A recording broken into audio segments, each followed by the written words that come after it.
start recording. Remember to do that.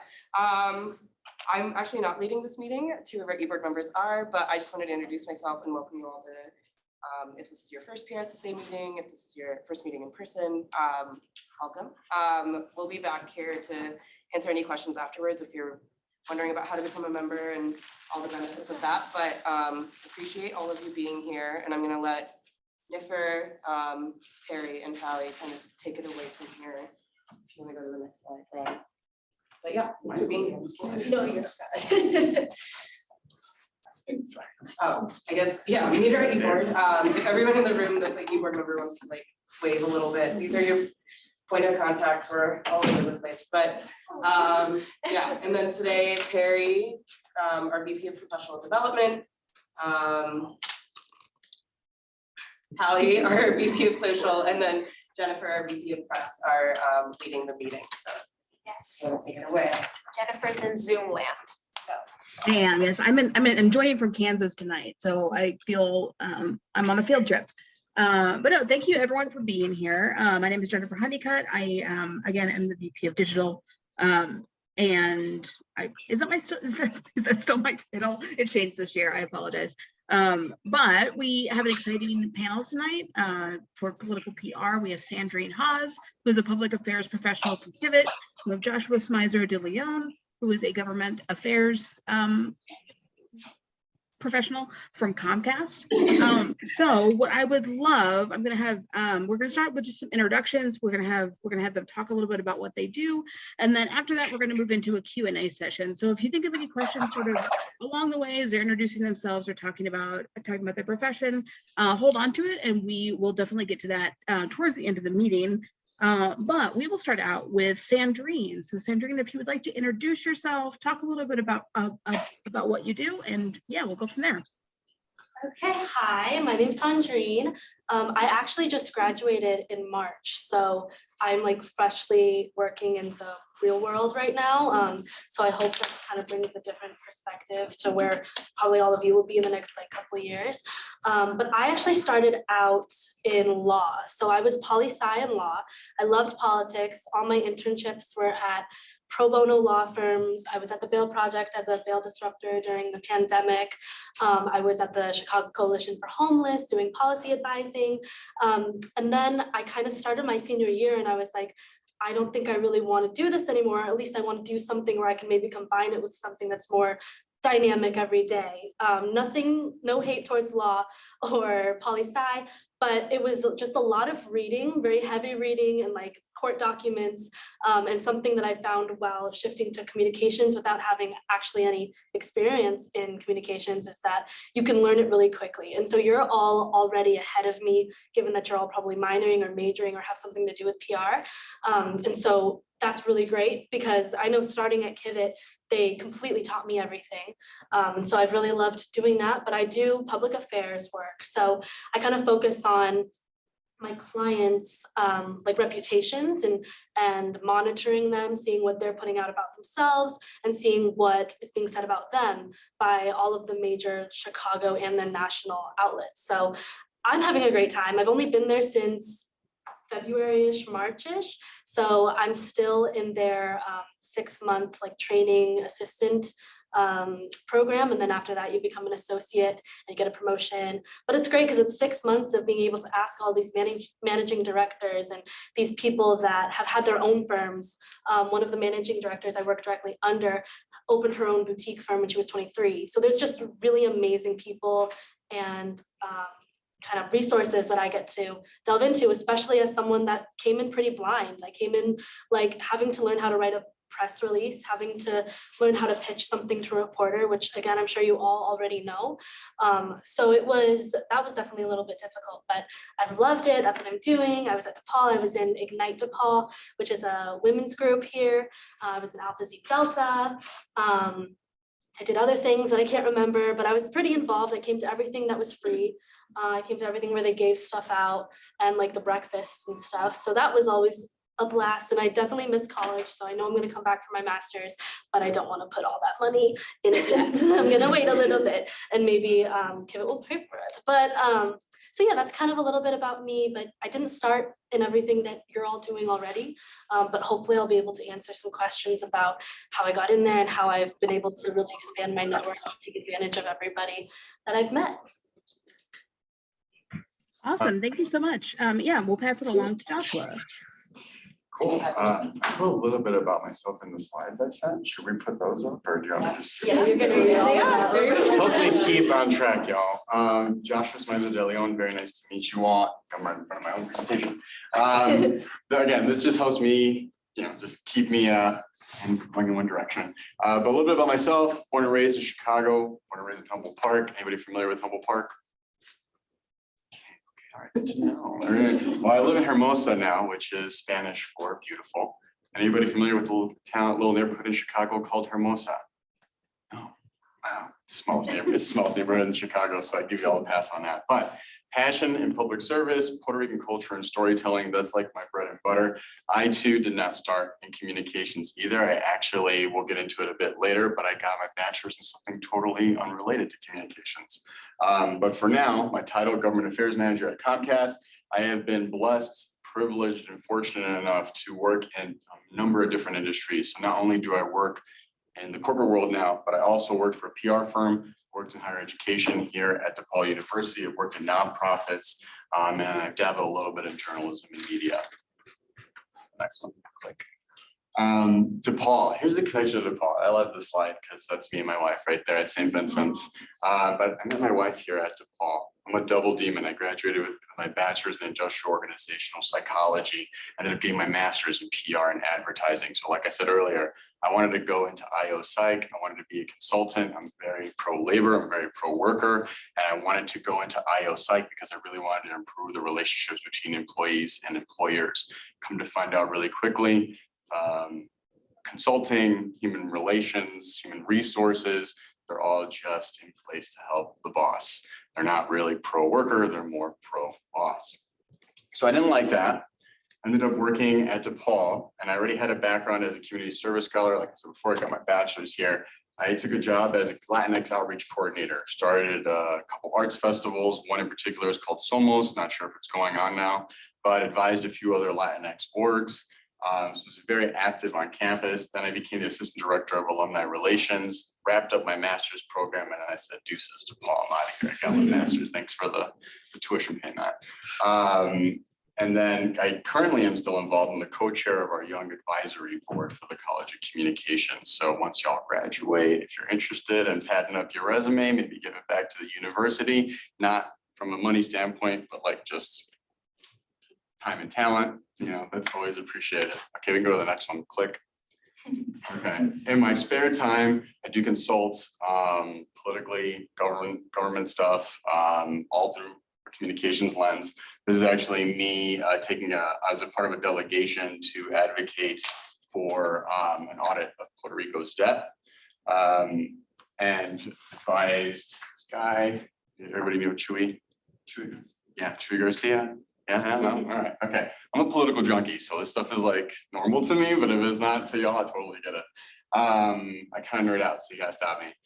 Member of the Puerto Rican Agenda Chicago chapter in my volunteer time. We were actually the first chapter to send out of any Puerto Rican community in the United States to send supplies, relief aid to Puerto Rico in response to Hurricane Maria. So pretty active work there. Also, I'm a podcast host. I started like a million other people in the world.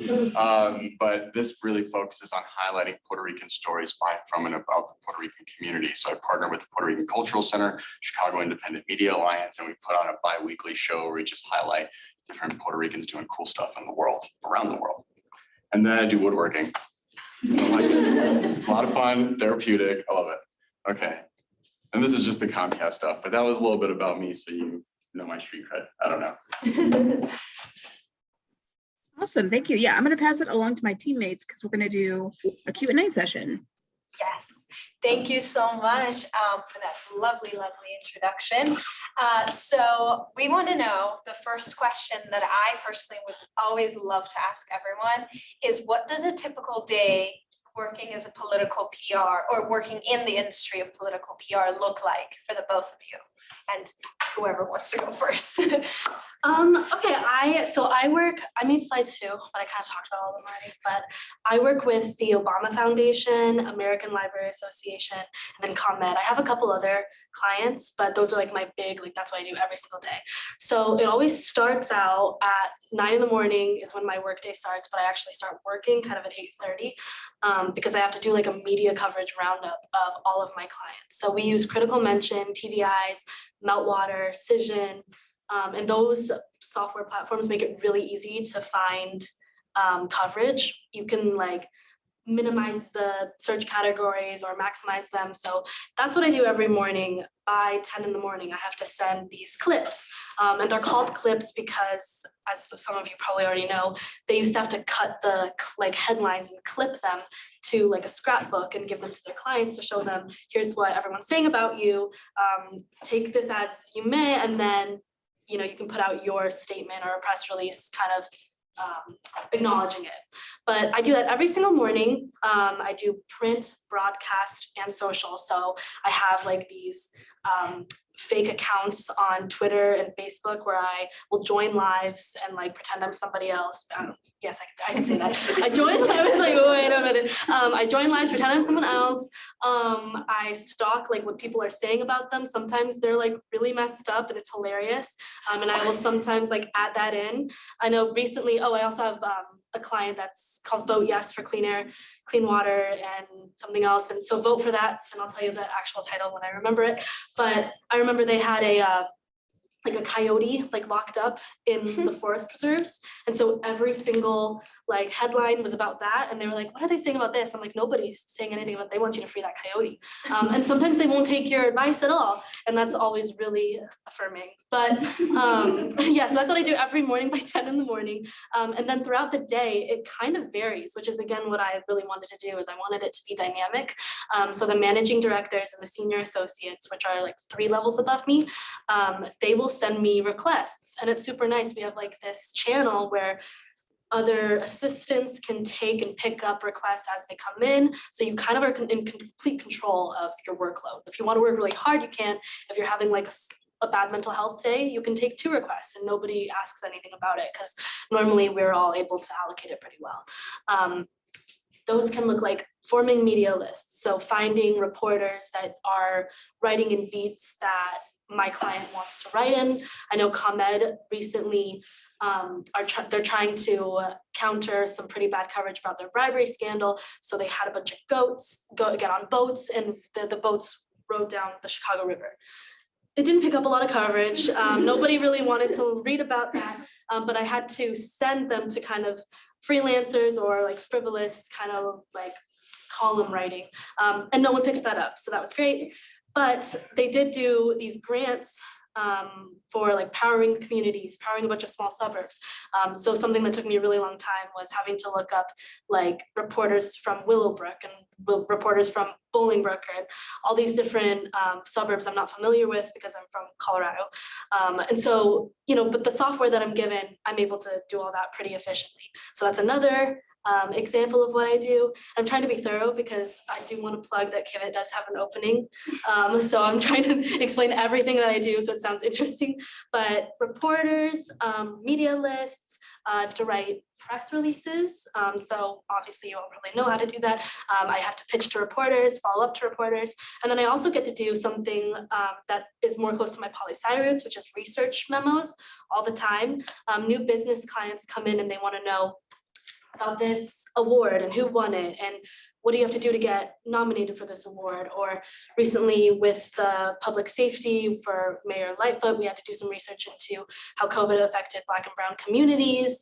And that was nice because I was able to combine kind of my passions with more of the like ComEd bribery while paying ComEd like my bill every month. So we're able to get like balance.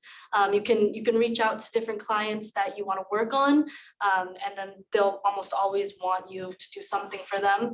So I have like 10 different clients that I'm doing work for, and then of course the 3 that I do work for every single day. But it's completely dynamic. I get to learn new things every day. They'll use these different terms that I haven't learned yet. And then I'll get a little like 20-minute session to learn how to do it, and then I get to do it. And that's just another thing that I get to bring with me wherever I go next, add to my resume, especially again, as I just didn't start in comms. I didn't know all these terms yet. So that fills up 8 hours pretty quickly. You're also given opportunities to go off site. I work in the merchandise mart. I'm on the top floor. That's where Kivit is. And we recently did something with the University of Chicago Medicine where they're starting a new cancer research center. And I was able to go and just mic run, just get like experience, meet people. And I met the University of Chicago director of communications there. And then you can exchange information with her. And then maybe one day you'll want to work there, So I have absolutely loved my experience, and every day is different. And you're able to really get kind of your foot in anything you want if you just ask about it. But the overall outline is media lists, clips, research memos. It's pretty standard because I am the lowest level of the public affairs ladder, but there are also like the design team. So if you're good at designing or you enjoy taking the client's requests and turning them into something pretty or doing a website for them, they have a design team, they have an insight team where all you do is just research social media, interacting with social media or what gets picked up the best. I know we have a strategic planning team, all of which I'm pretty sure are hiring. I'll have to double check on that. But I was able to balance it with school. So I'm sure you would be able to as well, because it is really flexible. And I just think it's a great way to start out in this industry, especially because you'll already have a couple of steps ahead of even where I started. So that's kind of like my day. I'm sure I'm forgetting things because I'm completely freeballing this and I came from work and I'm so tired and sweaty.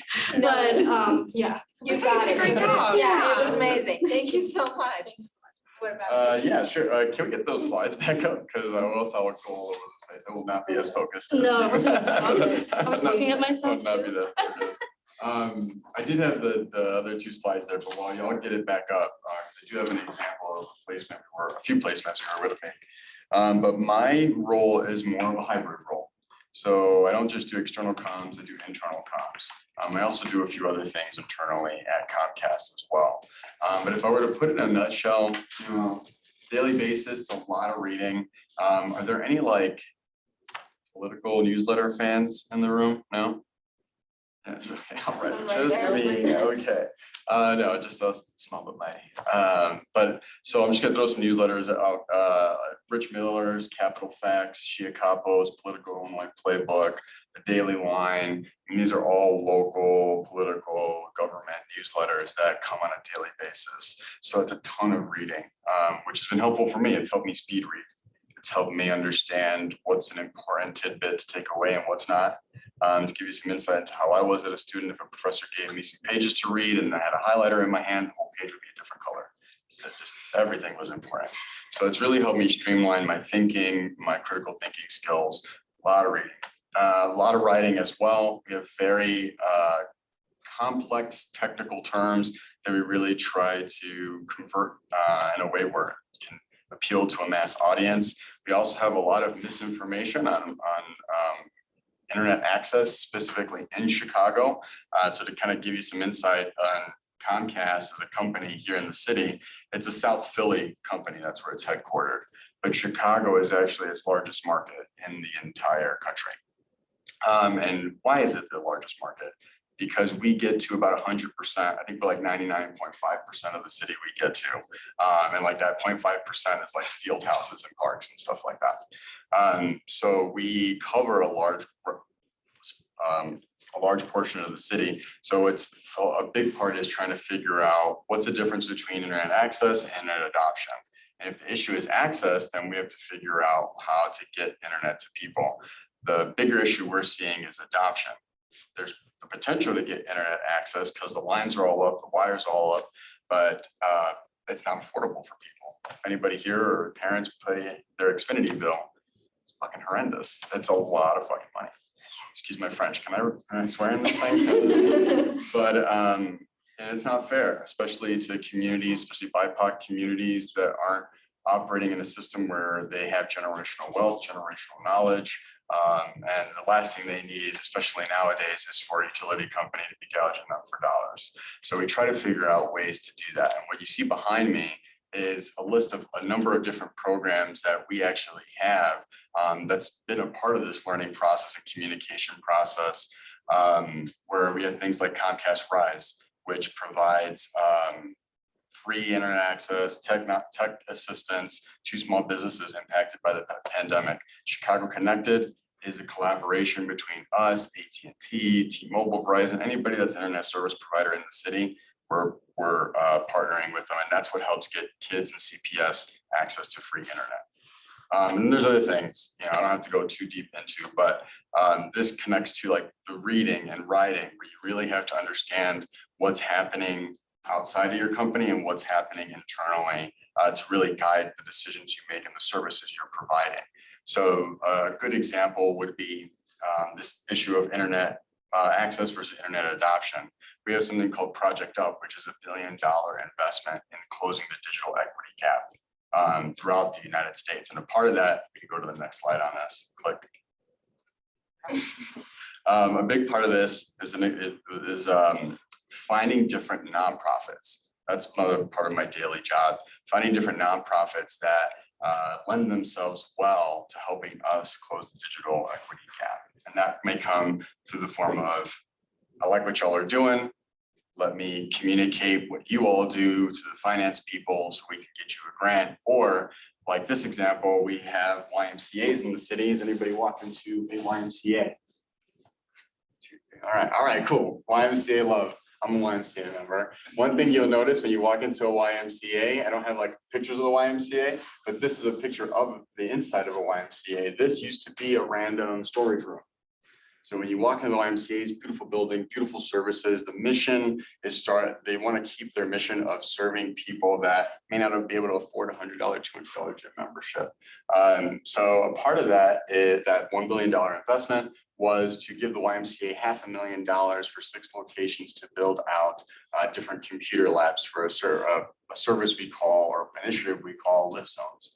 Basically, anybody, whether they have a YMCA membership or not, can come into a YMCA, access free internet to get their school done, to apply for jobs, to learn how to use a computer. We're basically trying to identify different advocates for our work, and on the business end, on the cynical side of things, it expands Comcast footprint. All right, so that's kind of the give and take.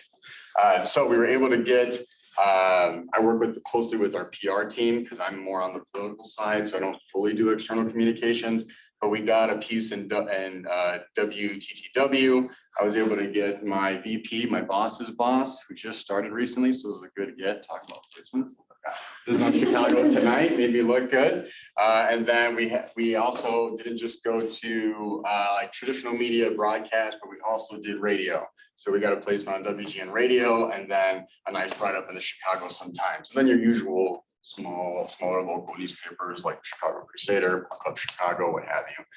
So that's kind of what I do in a nutshell. Kind of an oversimplification, but I will say I've had the best work-life balance ever in my entire career working at a corporation. We're recording, so I'm not gonna tell you exactly how I feel about Comcast, but could things be better? Absolutely. I know you have questions that we'll go into later, but it's very fulfilling work. Yes, I'm working for a corporation, but at the end of the day, I'm able to figure out how to get people more access to the internet and try to make that as affordable as possible. Awesome. Yeah, thank you so much. Next question. This one's a little more broad, not as like detailed, but what are some skills overall you feel are needed to be successful in this industry? Not getting your feelings hurt. I am an emotional person. I cry a lot, and having to go into, oh, I'm sorry, I forgot one of my biggest clients because I did it all day, so I think I was like disassociating. But is GPAC, the gun prevention app, and it's pretty cutthroat. It's a lot of the people that are working with GPAC are not actually. They're not really community organizers. They're really good at politics. They're really good at playing into what people want to hear and what will get placed. You know, we placed something in the Chicago Tribune, and that was all thanks to them, but it's definitely intense. So being able to separate, I think, your emotions from, I think the majority of people are very anti-mass gun violence. Just being okay with disappointments, being okay with all of the work you funneled for that day, of essentially not being taken or not being listened to. It's definitely interesting working with nonprofits as opposed to corporations, because I'm not in-house. You know, I work with all sorts of different people, and oftentimes a lot of nonprofits they'll have so much passion that they will sometimes not listen to you even though you hired them. So dealing with that and dealing with frustrations, I think, is actually something that isn't talked about a lot, that I had to kind of adjust into. Just being good at writing, taking like writing courses. I thought I was a good writer. I always got, you know, like A's, like Joseph Mello gave me an A once, so I like freaked out for that. But I was not nearly as strong as I thought I was. So Kivit actually let me take some writing courses. They let everyone take writing courses when they first start. And you're able to just learn grammar. Like, it turns out grammar is very difficult. And like emails like are come in passive voice. You're like, that's passive voice. But you can't do anything about it because they are hired you. But, you know, so just being good at writing, being okay with getting out of your comfort zone. I think I made meetings with every single managing director, even though I had nothing to say to them. And I just walked in and I was like, listen, I am nothing. How did you get to where you are? And what are the strategic things that you did to be so successful? And people love to talk about themselves. And so you'll learn so much from that, and then they'll like you. So I think that's huge, just being open to networking, even if you don't think you could get something from them. Chances are you might down the line, or vice versa.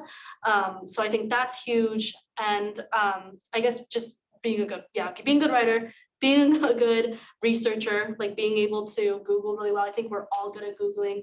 I know that I first started being a great researcher when I was like 14. I had my first boyfriend. I found his ex-girlfriends. I found everything. I found his family. I literally found his aunt. Yes. I knew that they'd gone to a bat mitzvah. Like, being really good at pulling information, like you said, that's important and relevant to what you're being asked to do, and being, you know, critical enough to know what the client would want and not sending frivolous information, I think are huge things that I've learned. And then one last thing that's fun, wherever you end up, they'll probably have happy hours or bonding experiences. Go to those. Not only are they paid for, but everybody loosens up and everybody becomes less of like, that is a managing director who worked directly with Obama. That is someone who hangs out with David Axelrod, you know, and then there's suddenly people again, and you're able to be like, okay, maybe I'm nothing, but I'll be someone someday. So this is, you know, less intimidating because you have a martini next to you now and you're in jeans, you know. So I would really recommend that. I know a lot of agencies are modern and will do that. I don't know if Comcast has happy hours. I know you have backpacks, but we do have a happy hour and it is paid for. But yeah, that's kind of what I'd say has been super helpful for me. And I've had a really good experience because I've been honing those skills. Thank you so much. Thank you so much. Joshua, what I skills do we co-sign need? all of that. Co-sign all that, definitely all important stuff for sure. Literally, as you were talking, I was trying to think of things and you kept like taking. Yeah, I was my like, bad. man, no, you were killing it. No, that was It great. If I had to add a couple things, I guess I would say, you touched on this a little bit, but having some thick skin. I mean, you're gonna get, especially if you work at a PR firm, because not only will your client tell you they don't like something that you send their way, but the people supervising you will tell you the same thing, and maybe even potentially the people supervising the person that's supervising you may tell you the same thing, and so on, so on, so on. So good example would be, you know, I might get asked to write a press release, type this thing up, overthink it to all hell, and just like spend way too much time on it, and just try to get as perfect as possible. I'd send it to my supervisor, would come back with a bunch of edits. Totally fine, hurt my feelings. So I had to kind of be okay with getting constructive feedback. Even though I put so much effort into it up to that point when I was ready to get feedback, and then made those adjustments, good to go. This is perfect. My boss likes it. I like it. We're both happy, simpatico, good to go. Send it up to the person above them, comes back with a whole number of different comments. Some stuff was like, no, you should do this. I already had that in the original one, or new things that we might not have even caught before. So you're going through all these rounds of edits, and you just have to be okay with somebody saying, this is that good. And that's okay. At the end of the day, you're trying to meet the needs of the client. And we're all and when you're on that team, each person is going to have a different understanding of what that is. You just got to come to that consensus and hope for the best. You put whatever you got to put in front of the client. So definitely being okay with constructive feedback, but most importantly, I think you need to develop the skill of being able to anticipate. And what I mean by that is getting a sense of who you're working with, who your client is, so that you're not wasting their time. So if they ask you for something, you can almost in a way playing chess, you're thinking a couple steps ahead of them. Because the last thing you want is for your supervisor to say, where is this? Or have you done this yet? You want to try to be a little bit as much ahead of the ball as possible. And that's not to say work yourself into the ground. That's just saying if you know your supervisor likes their documents a certain way, or if they're like an organization nut, you wanna make sure that you're keeping your stuff organized that reflects their style. So you kind of have to be a little bit of a Swiss Army knife, but the ability to anticipate, because that's what's going to help you not only manage down if you're supervising people, but also manage up. And those are normally the type of folks that get promoted. That's amazing. Thank you so much. So this question, and feel free to answer it however you want. But you guys both work in a very contentious field. There's definitely controversies, things you might like, things you might not. So how do you balance that your own ethical beliefs or values or morals with the world of political PR and how you deal, like maybe you have a client that you really don't believe in? How do you work around that or work with that? So the first thing is I have a therapist. No, I'm really, yeah, like, it's really nice. You're like, I'm having a hard time. But I think the biggest thing is that I am on the public affairs team. So I do a lot of legislation, especially with ComEd. I'm sure everyone knows at least a little bit about how they were bribing some people. Michael Madigan, they did this whole deal, which, if I had been on the team, we wouldn't have done that. But I was like 12. But yeah, so when you work with, companies or clients that maybe don't stand behind what you stand for, like social justice initiatives, or you'll look into a company that I did do some research for the Obama Foundation, and they were looking into Tina Fey as like partnering or doing something like, I don't know what the Obama Foundation has to do with Tina Fey, but I was able to pull a lot of stuff. She made a lot of Asian jokes. She's made a lot of misogynistic jokes, a lot of Black jokes, literally hit every group. And I still had to do that research. And then ultimately, I'm not sure where they decided to go with that, but I'm almost positive that it didn't, completely disappear, the partnership. So when you know that, and when you know that you played a part in potentially helping that happen, it's difficult. But like you kind of mentioned, the work that I am doing is generally for the greater good. I like to tell myself, just because I am doing so much work with the American Library Association. We're doing so many, we're trying to get so many different pitches out to reporters to write about how librarians aren't pedophiles and how LGBTQ reading is not threatening. And so I feel really good doing that. And I think it is about balance, because when you do join a corporation, unless you go to a nonprofit, which still at a nonprofit, at the Bail Project, they still moved like a business, you're really not going to find anything that is perfectly good. And that's really depressing, I know, but when you're able to find the balances within what you were being forced to do, I think it makes it livable, because we all need to make money. We all need to pay our rent. And none of us are at a point where we can be like pro bono lawyers who are just like, let me help everybody because I've got so much money in my bank account already. That's not really us. So some of us are paying off debt. Some of us are trying to figure out their lives. There's so many different factors that make it kind of harder to pick and choose. I can't go to my managing director and say, I think I'm going to take a step back on this ComEd thing. I think I want to go do this. They're like, well, we need you to do that. So you have to do that. And so it gets difficult, definitely. That kind of ties into what you said about having thick skin and what I said. But I know with my GPAT client, she, nothing's ever good enough. And she'll tell you that to your face while multitasking. So you feel not only like you're getting degraded in a way, but she's not even listening to you while she degrades you. And you're like, oh, this is horrible. And so just finding a way to, this might've been a question later on, but I know that whenever that happens for me, is just streamlining communication. I made like a Google sheet where I just put in like 9 to 10, this is what I did, 10 to 11. Even if I didn't do anything, I would say that I didn't do anything. And so opening up communication for difficult clients, I know that had nothing to do with this question, but just do that, because that helps a lot. But that's Thank kind you. of it. Yeah, thank you so much. It's like a venting session. I'm venting to like all these strangers. I'm like, it's so No, hard. that's what we're here for. We want to hear it. But thank you so much. Yeah, what about? I've kind of been on both sides of the coin. So I worked at a PR firm called Zeno Group. Anybody heard of Zeno Group? Yes. All right, love Zeno Group, part of the Edelman family. When I was working there, they really put a big emphasis on their work culture to make sure we felt as comfortable as possible working with clients. So, you know, if there was a client I didn't like let's say Chick-fil-A, sorry if anybody likes Chick-fil-A here, but I don't really care for them what they put their money into. They're very anti-LGBTQIA+. So what I told my boss was, I don't feel comfortable working on this account. So I just got put on other accounts.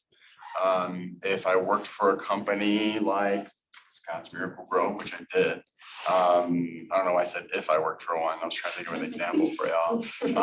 If I ever worked for a client, I would always try, I knew what they were trying to get out of something. The messaging goal they were trying to get out of something that I didn't agree with, it didn't reflect my values, but I had to work on that particular project. The best that I could do is come into that conversation armed with my reasoning and my data to back that up. So if I give you a good example, I worked for a company, Fortune 500 company, I won't say who they are, but they're into candy. And they were working on a Juneteenth event.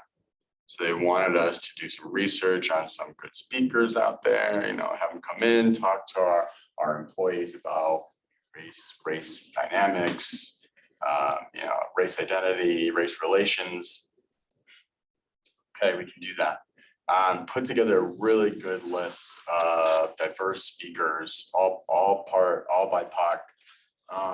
And they came back and their comments to us, or their feedback to us, was that they were thinking of getting a white speaker. No offense to my white brothers and sisters and siblings in the room, but that's not the right way to go, especially on Juneteenth. So it's a pretty easy discussion to have, but a bit of a tightrope when you think about who is the part of these suites, who makes up the C-suites of these companies. But basically had to show them why they're just inviting chaos. If there's anything I try to avoid for my clients is chaos. So I went in there armed with the right data. It wasn't hard to find, you know, to prove my point. And we ended up getting a different speaker. That is, I got very lucky both in the work culture and the client I had. That is not always the case. But I try to put my best foot forward and, you know, coming into those discussions, trying to understand where they're coming from and really trying to help them understand where I'm coming from. And if it blows up in their face, they don't take your advice, and you just look like a better communications pro. Right. Also, Sorry, just to really quickly add it, thank you so much for talking about this, because I know everything that at the beginning is so exciting and pretty, but I think it's important to talk about the not so glamorized versions of public relations and what you have to deal with every day as a professional. So thank you so much. And knowing your own line Yeah, personally exactly. too, like knowing where you are gonna like, no, I can't work on that no matter how much money I'm gonna get. So this is gonna be our last question before we open it up to the floor. I have one individually for each of you, so a little different format. So let's start with Sandrine.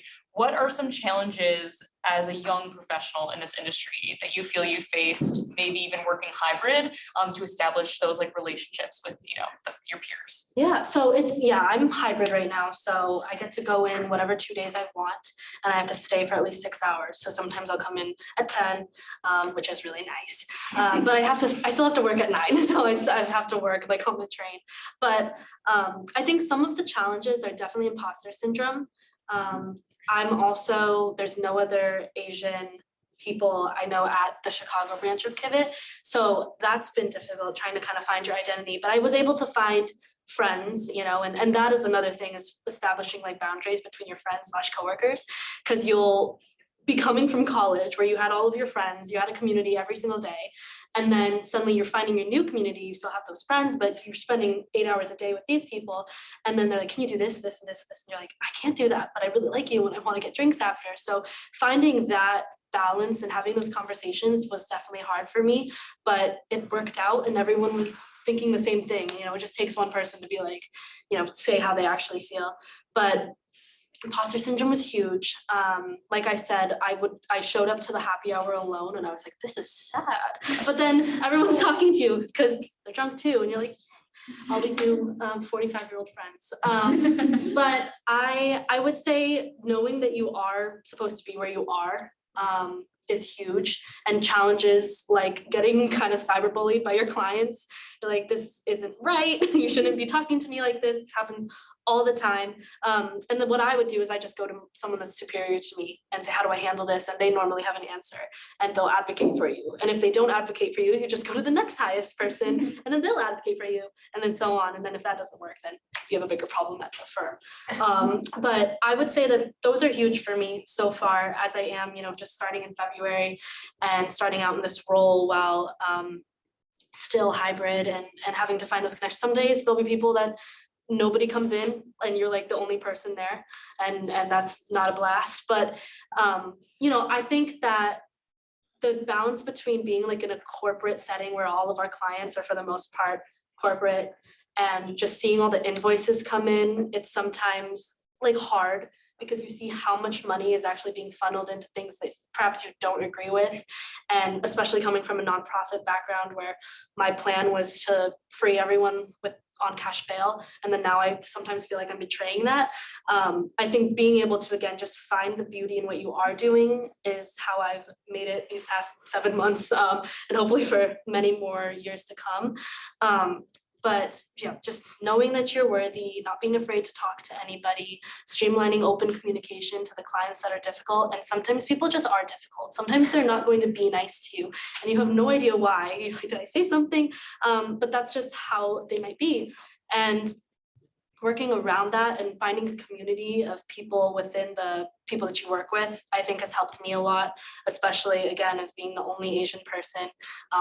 There was actually an incident where that was handled very well, but one of the HR people who was white thought I was a different Asian. And they were like, we met like in January. I was like, girlfriend, I was doing finals. Like we were not meeting because I was at DePaul, like doing my classes. So there was just no way. And when I kept saying that, she was like, no, we met. And I'm like, we didn't. Like, I can show you the timestamp I was here. And I had to go to HR my second week of working there. And I was like, they're gonna fire me because I'm complaining. And my mom was like, do it. And she's like, or else. And so I went and they handled it so well. They reprimanded the person. They forced the person to go through like some DEI class where I guess she'll differentiate Asians or something. I don't know what she went through, but all I know is I felt very supported, and I think that's huge. If any of you guys go through any sort of discrimination, don't think that I just got this job, I just got this offer. If I complain about it, I'm going to get reprimanded or they're not going to listen to me, because if they don't, then you should just leave that place. So I think that's something that Gen Z has gotten really good at, is picking and choosing what we know we deserve. And so I would just carry that on into all of your, you know, situations wherever you end up. Thank you so much for speaking on that and saying all that stuff. You know, you are worthy and you've got yourself that job and you should be proud of yourself every day. I am. They give us free lunches sometimes. Perfect. I'm having a great time. Awesome. Well, so for Joshua, your question, you've worked for a variety of places. You've worked for an alderman, for agencies, corporations. What do you think each job has, you know, how has each job given you the tools you need in your professional toolkit? Working in a nonprofit world taught me empathy. It taught me how nonprofits work. And this is a very oversimplification, but my heart is always in the nonprofit world. Like, if I could afford to be in the nonprofit world, I would still be in the nonprofit world. The problem that I saw working at a number of nonprofits was that everybody there had the best of intentions, beautiful hearts, amazing people. Unfortunately, that wasn't enough from a skill set standpoint to get a lot of the organizations I worked with to achieve their goals. So for me, I was not growing professionally.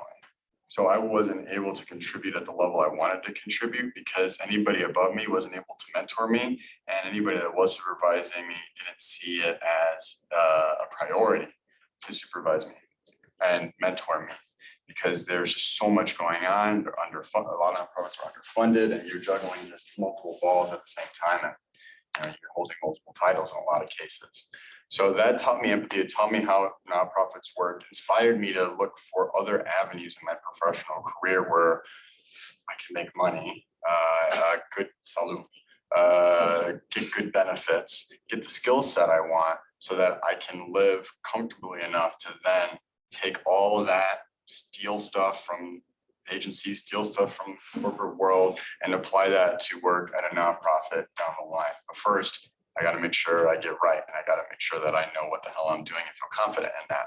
I still, to this day, suffer with imposter syndrome. So once I feel that way in my own life, the nonprofit's always there. But so nonprofit, political world, I realized that I don't want to be a politician.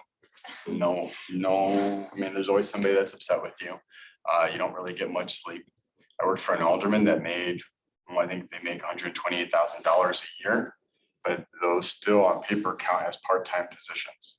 So you're asked to basically have a full-time job. Yeah, you get paid well, but if someone gave me 128K, I'd be like, hell yeah, sign me up. That sounds good. But then as soon as I realized how much work actually goes in the day-to-day life of actually being a government elected official, you get no sleep. I'd like to have kids. I'd like to see them grow up. I'd like to do stuff like that. And that just course corrected me a bit, because I always thought I want to run for office one day. We're also, higher education.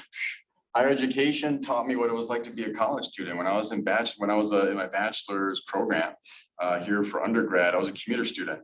So I met my wife in like my junior year. She was like, hey, we got an event, at SAC, or we got an event at Cordeloo. I said, you actually read the thing on the fucking bulletin boards? And no, I don't come. So we go, and I was like, wow, this is awesome. But at that point, I was already on my way out the door at DePaul. So when I came back here to work and get my master's program, I actually got to have a much more fuller experience.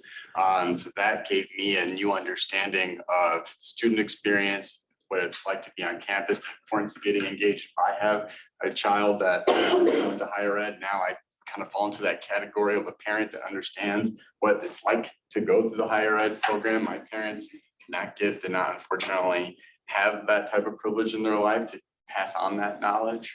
And then PR firm was like learning how to swim in the deep end. I mean, you're literally getting baptized by fire, and all the communication I had done up to that point, I was telling you earlier, just 1 year at Zeno Group, I feel like I learned more about communications than I had in 5 years. But I was tired. No one ever liked my work. Eventually they did, but like, you're learning on the go, so it's a lot. So that helped me multitask, that helped me streamline my organizational process. And it just helped me organize all the crazy, I don't want to say that word. It helped me organize all the thoughts and interesting ideas and not so interesting ideas in my head to kind of give me more focus in my professional career. And then Comcast came around, and now I have like awesome work-life balance. I get pretty well. I get free internet and cable, and I get to like come and chill with y'all and just share my experiences. Give us They're some not all free good stuff, experiences. Where do we And I sign brought up? y'all some free stuff too. Yeah. Actually, I did. Well, if anybody wants me after, but I have string bags. I have my card. I have some pens, and then I have a little sales flyer if you want free internet. So, Well, maybe free internet, depending. so we have like a page of questions, which I will be sending, and I'm expecting a full essay back. Thank you very much. But no, but we want to open it to all these lovely people out here, and if they don't have anything, which I doubt it, we'll go back to us. But yes, if anybody has any questions, please feel free to ask. I guess I'll open the floor up now. I guess I'll ask, have you guys ever bumped into the situation where, I'm assuming probably this was more common when you first started, but when you are looking for places and when you're applying for these jobs, are has there been a situation where you technically don't have the qualifications or the experience they want? And how did you go about that? Did you still, go head first and still tried it? Or like, what's your advice to like tackle that specific situation? Because I feel like it's kind of common, especially right now, as college students, right, not having that experience. So yeah, well, how do you go about that, I guess? I have never felt qualified for any job I've applied for.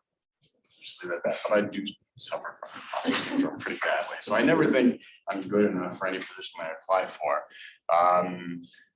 However, I think what Noah said earlier, networking can really trump experience. At the end of the day, your resume is just there to get you the interview. And what helps you get the interview in a lot of cases is making the right relationship.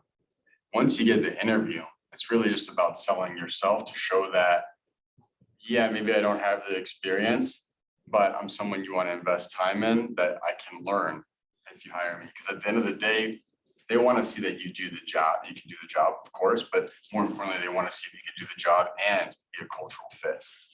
So if they feel like you work well on a team culture and their work culture, that's going to trump the experience you have. I'm not saying, don't go in there saying, I bartended at Kelly's and, I need this like, VP of PR job. They're going to want you to probably, if you go for an agency, start out as an intern or associate account executive, if I'm remembering the hierarchy correctly.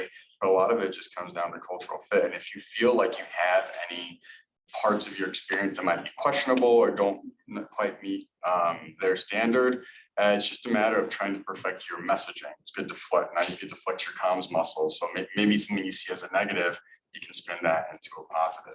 So I'll share a good example with you. So before working at Comcast, they're obviously looking for somebody that maybe comes from ComEd or People's Gas or some other big utility. I did not have that experience. I don't have those political or government connections. I have some, but not a lot compared to most people in the industry. And one thing I thought would be a knock on me is I moved a lot. I've had, as you can see, I've had a lot of positions, I've been in a lot of industries.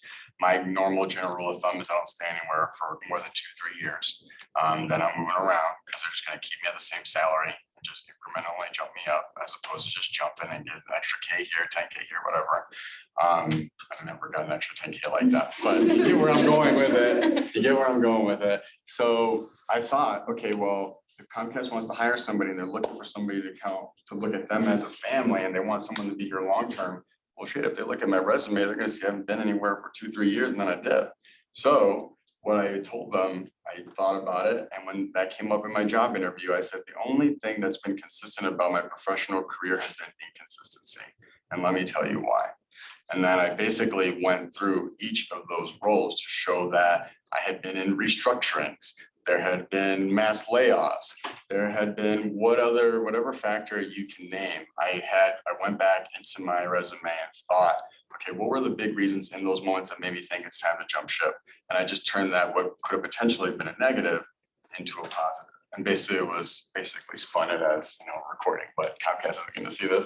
But I was like, but the place I want to be at forever, I think, is Comcast. That's where I think I can get the most consistently and really contribute at a high level. And they were like, man, fine, all right. Second interview, third interview, and then I got the job. Thank you so much. Yes. What about? Well, I started my applying process. I wanted to get hired by March because that was when I graduated. So I started my application process in December. I actually don't know if that was too early, but it worked for me. Something I did, I'll just kind of give what I did. Maybe you'll take something from it. I had relationships with my professors and I basically sent like a template, but personalized it, emails like every professor I'd ever had an impact on or they had an impact on me and said, here's what I'm interested in. Here's what I'm trying to do. Can we meet for coffee? So I had so much coffee in January and everybody literally gave so many resources and that's where I found Kivit. And it wasn't directly through like a direct recommendation, but they told me about it. So, maybe I wouldn't have found that with my subpar Googling at the time. That was huge for me. When it comes to seeing like 1 to 5 years of experience. You're like, which one do you want? I just apply because at the end of the day, like you said, if you can sell yourself and manipulate people, you'll probably get what you want. I know that Kivit had asked for like 1 to 2 years, but they emphasized learning. I saw in the description. So I said, I have 0 years of like comms experience, but I have 4 years of nonprofit and legal experience. So if I can kind of manipulate that into transferable skills that are just going to be needed everywhere you go, then I think I have a shot at this. Something I did, I don't know if it's weird, but I would find the hiring like team an email and ask them if they needed more from me. I knew they didn't need more from me, but then they would see my name. And I looked out with a unique name, so I think people would remember it. But saying like, do you need anything more from me? They'll never need anything more from you typically. But that way, like, you show that you're very interested. You show that you're different than the 129 LinkedIn applicants that you see every time you see auto apply. Whenever you see the like auto apply, I would go into the actual website and see if they have another one there, because chances are what I learned is they put them online because they have to. Like a lot of the time, they don't even check those applications. So I would stray away from there. But like I said, when it comes to experience, if you're on the tail end of the experience, everyone just wants someone that knows how to learn and knows how to do something. I think, and then also, yes, I was like, I see myself here for 7 years. I don't necessarily see that, because I think this is a great stepping stone, but I'm actually in conversation with the Obama Foundation right now, which I got from Kivit. So without that, I wouldn't be where I am trying to secure right now. So I think everything, like on like, Hobby Lobby, happens for a reason, but it really does. And definitely network with your professors. They want to help you. And I know we hear that all the time, and I was like, I'm not going to email, but like, what can you do for me? But they want to, and chances are they have a network within themselves where they're like, oh my gosh, this person who was the PR advisor for like Barack Obama, like maybe they'll talk. It's like, yes, I would love to talk to that person that you go out with, like you have no idea what pool people actually have. So that's what I would say, especially if you don't have the experience, is name drop someone if you can, but if you can't, get your name in there in the first place. And that really helped me, and I ended up being able to choose from like 5 different agencies. So I piggyback. Oh, sorry. yeah, no, go. Interrupt. It's your turn. Okay. No, I just want to piggyback on what you said, just to like really hammer home the importance of networking. Like, this is gonna sound really pretentious. I'm very sorry, but every job I have has been someone reaching out to me to hire me for that role. So I had to prove myself in an interview, but every time I've switched has been somebody reaching out to me, seeing if I was interested in something. But none of that would have been possible if it wasn't like hopping on LinkedIn. If you have your LinkedIn account, you're checking your notifications, it'll say this person has an anniversary, this person is doing whatever. LinkedIn makes it perfectly easy for you just to say, hey, congrats on your anniversary, on to the next one. And people see that, they see your name, they start to remember. But also, like, if you're at a networking event, being okay with being uncomfortable. Networking is really awkward. It really just is, and people can be awkward. So it's but really trying to push yourself out of your comfort zone. Not only can you get your name out there, and build up your network, but more importantly, I think, is that it helps you flex your communication muscles, your verbal communication, because that's what you're going to be doing in your interview. You're going to approach that as a conversation, not let me read you what is on my resume. Let me sell myself, basically, so you think I'm good to add to your work family. So just want to emphasize that about the importance of networking. It's helped me a lot. Thank you so much. So one more question. Yes, go ahead. So I actually had a question about like how you guys were talking about commitment to certain companies and organizations. So I'm taking like my first Pride class right now, and I actually find it interesting that you're saying that you want to move around, because our professor was like advising not to do that. She was saying that like it would look better if if you show loyalty for a longer period of time. Like that, she was saying that that's what she did. But like, How old is she? Boomer. No, not to sound ageist. There's people my age that will say that too. I think she's like Gen X. Okay. Very empathetic. Go ahead, sorry. Sorry, But Jen, yeah, this I was just wondering, cause like, I mean, you guys are younger people and you're like doing this right now, so like, what would you like advise us to do, and like, do you think one's better than the other, or like, I don't know? I'm very catty when it comes to this topic because I've been given a lot of bad advice over the years. Move around as much as you want. I think people of understanding, if they're in management, are of the understanding that millennials, Gen Zers, the generation after them are gonna be a lot less patient when it comes to their own professional growth and finding the place that they feel reflects who they are, their values, and genuinely makes them feel good about the work they're doing. So my general rule of thumb has always been, I work at a place for 2-3 years. If I want to stay, I'll stay. But I treat it like a LeBron contract. Like, you got me like a year or two. You have to earn me staying here. I don't have to earn my keep because I know I'm working well. You have to keep me. So the onus is on you. So if I feel after 2-3 years I'm not getting what I need to get out of it, I start putting feelers out there. If anybody knows of anything, let me know. And that way I still have the job, I'm still getting a paycheck, but I'm also trying to get a better paycheck somewhere else. So I'm not just like quitting because I don't like a place and trying to find a spot. So 2-3 years. The benefits of that: one, it keeps you in the job market. You're getting a consistent sense of how the job market is evolving, because it can change drastically from one year to the next. So you're getting a sense of the job market.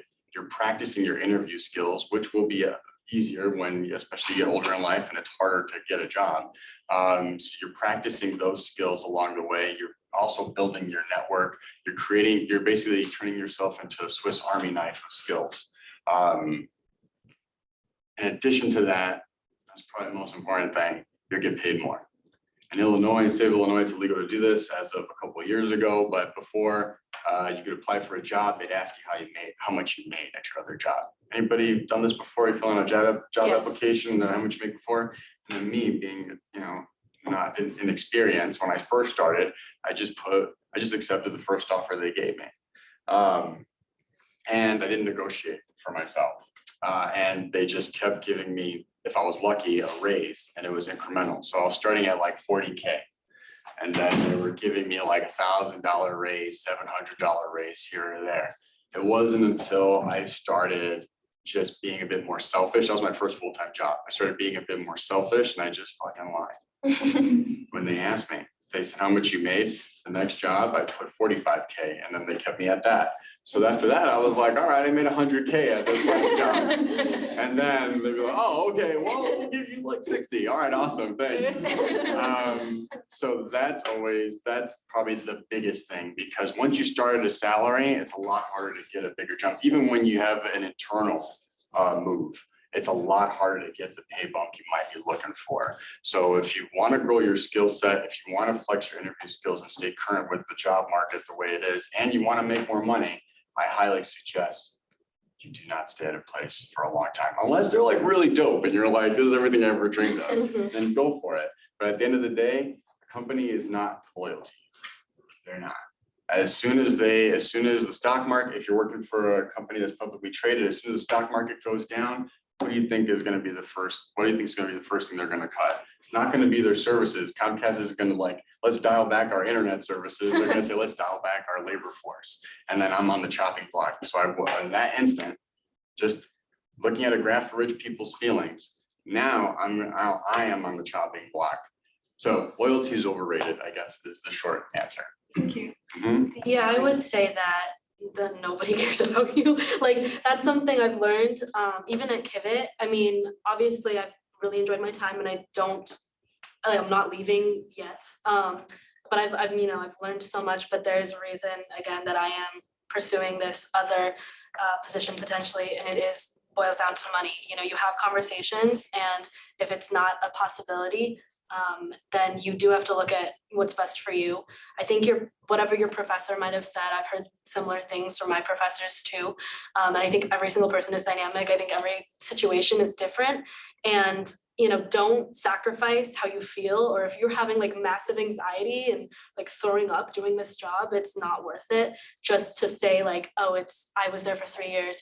I got questioned when I was interviewing at the Obama Foundation a couple weeks ago, I got asked, you know, why are you leaving so early? And so I was able to say like, oh, okay, whatever, it's early. But, you know, I just said, well, I'm in this like training program and the 6 months is almost up, even though the 6 months passed, which is again, back to manipulating and lying. I think that's huge. And, you know, they're like, oh, okay, that makes sense. That's why you're looking for a new job. Like, being a good liar, but to the point where like it can't be traced back as a lie, I think is huge. Like if you're saying like, yeah, I was directly working under Rahm Emanuel, we're like this, and they're like, you're not in any of his records, you're like, oh, so don't lie about anything huge like that. But I think defending and advocating for yourself in an industry where it's like cutthroat and everything's like constantly in crisis, at least for my clients, like I'm getting emails right now, they're like, why is this not done? I'm like, because it is 7 o'clock at night. Being able to constantly advocate for yourself and you owe nobody anything and it's your life. I know this sounds so like, you know, but it really is. And at the end of the day, if you're skilled and you're smart, you're gonna find somewhere that will treat you like that. And I feel that way at Kivit.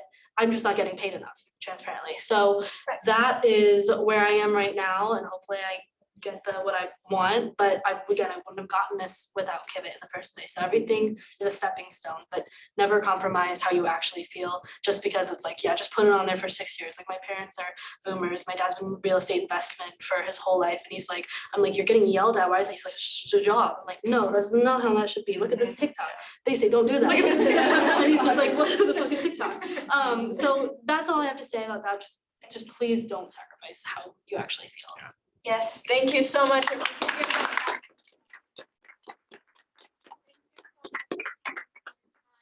Taking the time out of your busy schedule. I'm gonna pass it over to each Yeah, of we you. have some end of the meeting announcements. First off, become a dues paying member.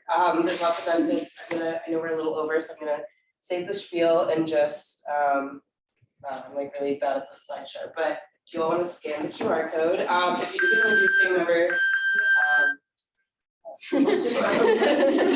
you do become- Time's up. No, I'm kidding. If you do become a dues paying member, you're interested, you get like a bunch of like water bottles and fun swag and lots of benefits. Attend your like first- modeling. She's like our no dealer, no dealer. You sign up tonight, you can take this baby home.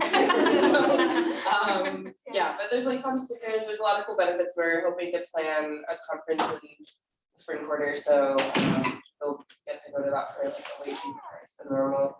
And that's a great way to like, we do agency visits, and those are free, if you're a member. So, yeah, you're welcome to, our meetings are open to anyone, but there are some perks. It's also just like looks great on your resume. It's a great, another great way to network with people. People in the PR world will generally, not that they're not nice, but they'll be nicer if they find out that you're in PR to say, I feel like it's like you're serious about it. So Could I add something there? yeah, Quick? no, go ahead. So like one thing about, just for an example, in the last few months, we've done several events with the Young Professional Network of PRSA, which is the Professional Chicago. So you're meeting people all the time, people who are new in the field, people who have been there for a while, and that's a great benefit of joining PRSA as a dues paying member. You get all sorts of perks like that. Yeah, you also get to go to conferences. I was at a conference all day today. I promise I don't wear a dress and heels like for fun. But it's a lot of great networking and there's great benefits and we can talk more after. The other thing is if you are really interested in writing and journalism is more of your route, we have a blog. And we'd love to have, you can literally write about anything. And I'll have you email, the email is up there, but we'll also be sending these out to you guys as well. But that's an option. And then a lot of you have joined our Slack channel, but if you haven't already, that's how we mostly communicate and we like send out reminders. It's our way of talking. Ryan's in charge of that. So I don't know what he's doing, but yeah, join our Slack channel. And then you guys are all here. So the YouTube channel is for people that aren't here the whole time or whatever, but yeah, if you want to check out our past meetings from like the past 2 years, or if you're interested in a certain thing, we probably have a panel on our channel. And I think that's it, but yeah, follow our social media. We're really happy you guys are here. This is a great first meeting and we're very thankful and network with them. They'll hopefully be here for a little bit longer. But yeah, thanks. connect with them through LinkedIn. Yeah, we'll It's a send really out that good info. We way. have 500 connections, you guys. We tagged them on our LinkedIn too, so their links are there. Yes, thank you so much.